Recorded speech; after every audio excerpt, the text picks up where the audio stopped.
Hello, welcome back to my accountancy class, the channel The Master's Word.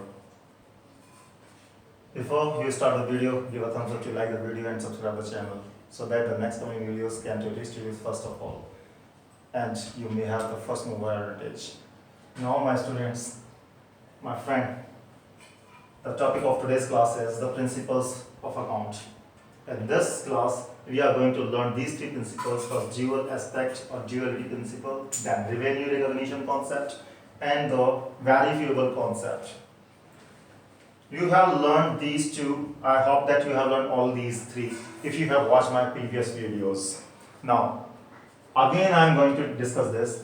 As you can see, dual aspect, duofold.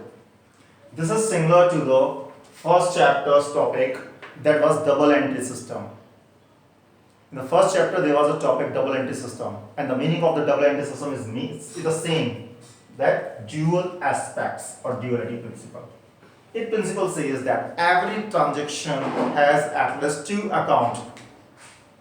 One account is debited and another account is credited. In other words, we can say every transaction has at least two aspects, dual aspect. One aspect is debited, another aspect is credited. Business में कोई भी एक transaction, every transaction में एक transaction कोई भी, उसके कम से कम टू अकाउंट्स इन्वॉल्व होते हैं. एक को डेबिट किया जाता है और दूसरे को क्रेडिट किया जाता है. सेम अमाउंट से डेबिट क्रेडिट चलता है. सेम अमाउंट से डेबिट, सेम अमाउंट से credit. That's why the total of debit and credit is always equal. For example, if you purchase a car of rupees 10 lakh, example I am giving you here, purchased a car for rupees 1 lakh, let's suppose 1 lakh. Then here you can say here are two accounts. First, car account,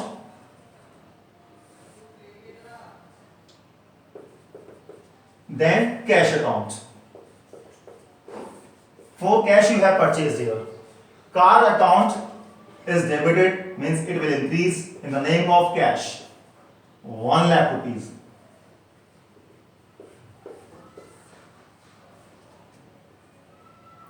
On the other hand, cash will decrease. In the credit side you will record by car, 1 lakh. And this we can say that every transaction has at least two accounts. One account is debited here and another account is credited. ये debit credit क्या होता है, क्या rule है इसका, कब किया जाता है, ये हम हमारा जो 7th चैप्टर है रूल्स ऑफ डेबिट क्रेडिट उसमें पढ़ेंगे.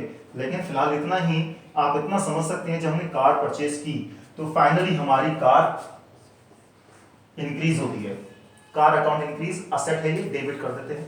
और कैश हमारा डिक्रीज होता है, तो कैश आपने कम कर दिया.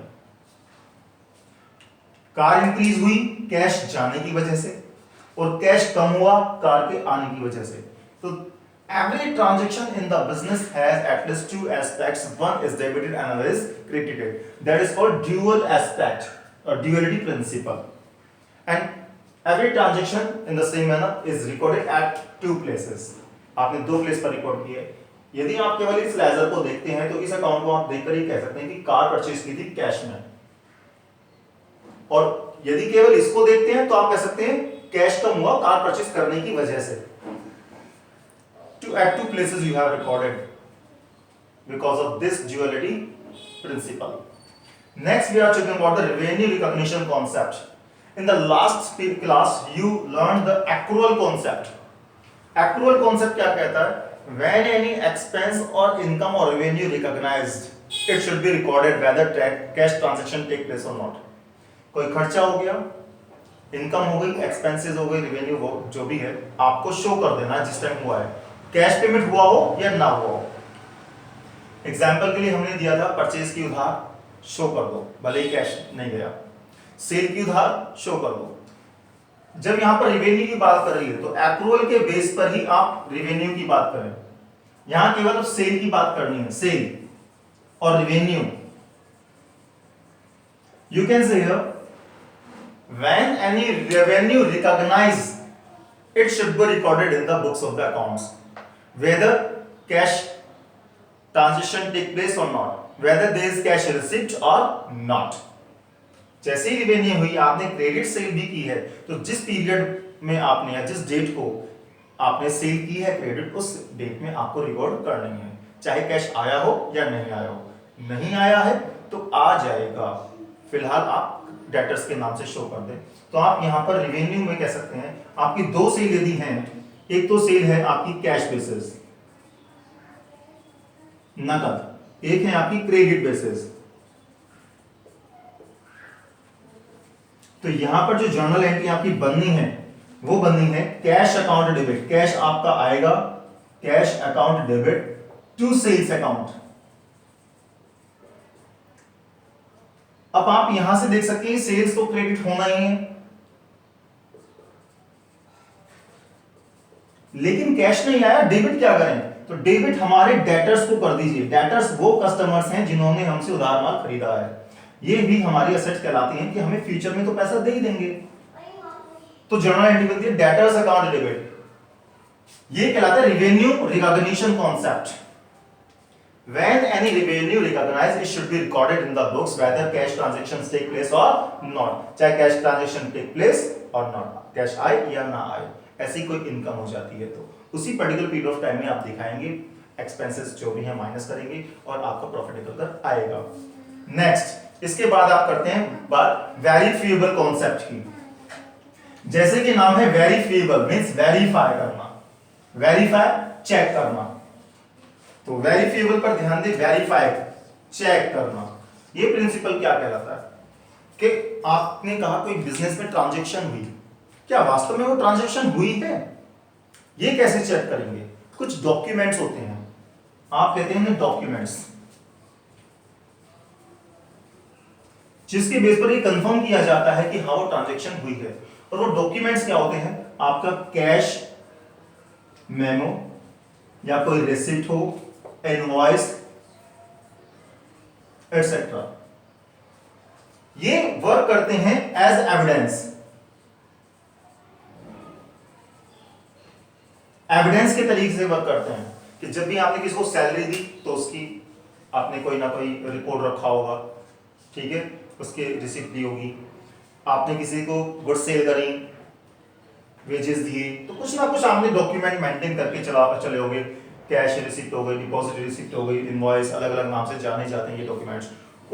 ये सोर्स ऑफ इंफॉर्मेशन है, सोर्स ऑफ रिकॉर्ड है, ट्रांजैक्शन है, उनके बेस पर ही अकाउंटिंग होनी है, ये एविडेंस की बेस पर कहलाते हैं। नॉट ऑन पर्सनल बियास,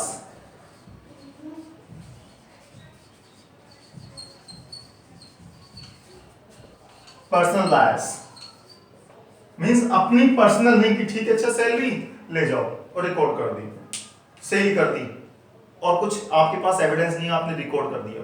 तो आप किससे कैसे वेरीफाई करेंगे? आपका यदि चार्टर्ड अकाउंटेंट आता है, कोई अकाउंटेंट आता है, वो कैसे चेक करेगा कि आपके अकाउंट्स, फर्म के बिजनेस के अकाउंट्स सही हैं या गलत हैं, ट्रू और फेयर वैल्यू रिप्रेजेंट कर रहे हैं या नहीं कर रहे हैं?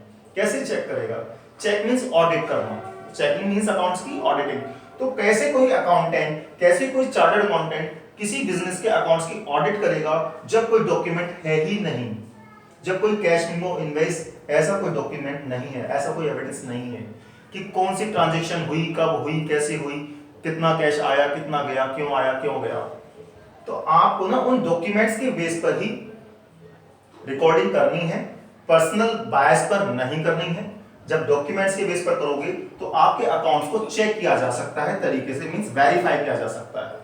That's called verifiable concept. I hope that these all the topics you have understood.